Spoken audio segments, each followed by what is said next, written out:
Let's go straight out to Drew Petrimo, reporter, WDBO Radio there in Florida.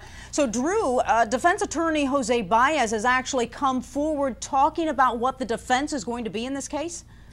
Yeah, one of the things they're going to focus on is that wooded area where Caylee's remains were found. He says, defense attorney Jose Baez says there's no evidence from there linking Casey to that scene. They also don't know who killed Caylee. They also don't know how Caylee was killed. Another area that the defense is apparently going to focus on is evidence that was found in her car.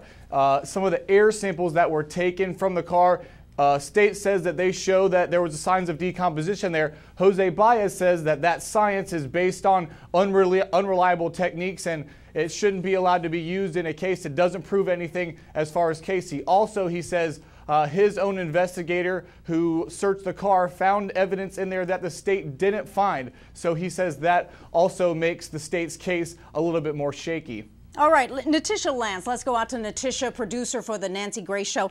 Let's just look at this 1, 2, 3 here. Number one, I see that they're going to look at the wooded forestry area where the remains were found. They're looking at the timeline of when the remains were placed there, that Casey may not have been the one to do that. Number two, air samples in the trunk, that was junk science that showed those air samples, and that's the chloroform, remember.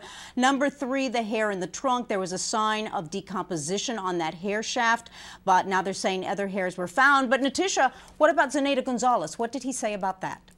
You know, he's really not talking about Zenaida Gonzalez right now, which is something else we are going to have to address at some point. But we have been talking about her with the civil suit. Today, they did file some motions asking for those questions that George and Cindy Anthony did not answer in the deposition to be answered. And they will go to a judge to seek that on May 21st. You are exactly right. Brand new motions just filed by the civil attorneys in the civil case by Zenaida Gonzalez, compelling answers from George and Cindy Anthony in a court. I think there will be a hearing on that.